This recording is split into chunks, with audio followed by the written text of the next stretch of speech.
Chers collègues, voilà que s'ouvrent les deuxièmes rencontres numériques de la mission laïque française, de notre réseau, après les 2 congrès qu'à Dijon et Saragosse, nous avions consacrés à cette question. À l'époque, et vous vous en souvenez, il était évident que le numérique était dans l'école, et il était encore plus évident qu'un réseau comme le nôtre, qui se déploie dans plusieurs parties du monde, ne pouvait pas faire l'impasse sur l'usage du numérique au service du collectif, du partage, aussi immédiat que possible. Mais depuis, ces raisons de base ont bien évolué encore. La première, vous la connaissez bien, c'est le fait que le numérique, au fond, a introduit à la fois un coefficient d'incertitude sur l'avenir, mais en même temps d'espoir. Nous savons aujourd'hui que près des 2/3 des métiers qui vont exister à l'issue des études des jeunes élèves qui entrent chez vous maintenant n'existent pas encore. Nous n'en connaissons pas les contours. Que dire des apprentissages ? On n'apprend plus, on apprend à apprendre.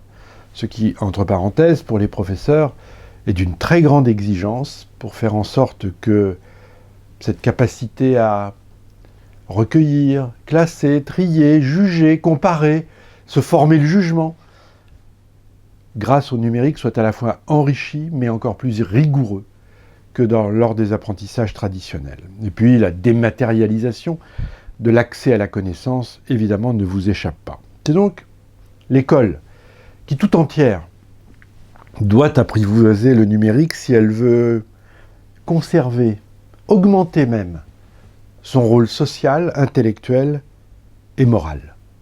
La 3e dimension n'étant pas la moindre de toutes. Quel bilan aujourd'hui pour notre réseau ? Si je parle trivialement, je dirais que le numérique est dans nos établissements installé. Il est dans ses meubles, et c'est bien. Un énorme effort a été fait par tous, et tous, vous pouvez en témoigner. D'autre part, le numérique est partout dans les compartiments qui composent aujourd'hui notre projet, et c'est bien naturel. Et que l'on retrouve dans les projets des établissements, à la fois le développement de la capacité d'expression et de maîtrise des codes, la construction d'une individualité autonome, capable, encore une fois, d'apprendre à apprendre, tout au long de sa vie. Et enfin, la construction d'une citoyenneté locale, globale, d'une capacité à vivre ensemble, où le partage, la relation, l'interculturel joue un rôle majeur. À tout cela, le numérique apporte sa pierre, mais aussi, vous le savez bien, car le numérique pour nous, ne nous faisons pas d'illusions, n'est pas magique. C'est d'une certaine façon l'homme qui lui-même est sorcier en l'ayant inventé et qui chaque jour se réexplore lui-même au travers de cet outil dont on ne cesse de voir l'étendue, les avantages dans l'immédiateté et la convivialité, mais aussi les risques dans les excès, les abus, mais aussi l'omniprésence, l'omnipuissance, au fond, dans ce qui s'impose à l'individu et que l'école, elle, doit pouvoir contrebattre. C'est là-dessus que je vais terminer. Je sais bien, et le lycée Massignon qui vous accueille, et j'en profite pour saluer avec beaucoup de chaleur l'équipe de direction, les professeurs de cet établissement, vient de connaître, pour implanter le numérique pédagogique, une épreuve tout à fait spécifique, importante, dont il faut tirer toutes les leçons. J'en vois 4 C. Ce projet était magnifique, il l'est, et il se met en place. Mais il a fallu, au fond, reculer pour mieux sauter. Les 4 C, quels sont-ils ?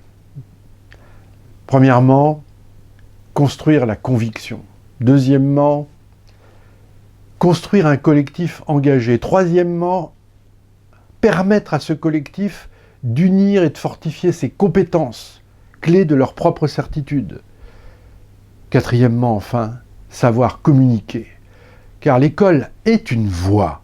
Pour qu'elle puisse jouer son rôle, il faut qu'elle parle, et qu'elle parle d'une même voix, dans la diversité de toutes ses composantes.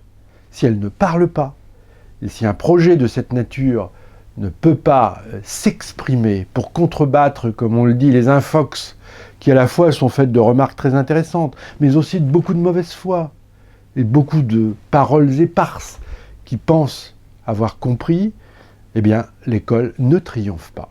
Aujourd'hui, l'épreuve est dépassée, l'implantation du projet est tout à fait remarquable.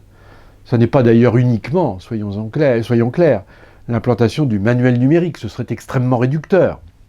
C'est au contraire avoir introduit une pratique dématérialisée de l'accès à la connaissance, avec évidemment sa dimension d'ouverture et d'interactivité que découvrent ensemble les professeurs et les élèves.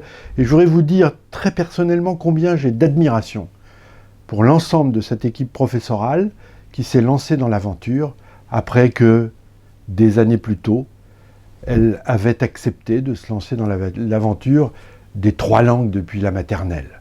Oui, nous sommes une école innovante. Oui, il faut continuer de l'être. Oui, le travail que vous allez faire pendant 3 jours sur le numérique à l'école, c'est une manière de donner à notre métier d'enseigner et de transmettre sa saveur, sa profondeur, sa capacité à mobiliser des jeunes qui ont besoin de l'école. Avoir un œil sur le numérique à l'école, c'est permettre à l'école d'avoir 2 yeux ouverts sur l'avenir. Merci.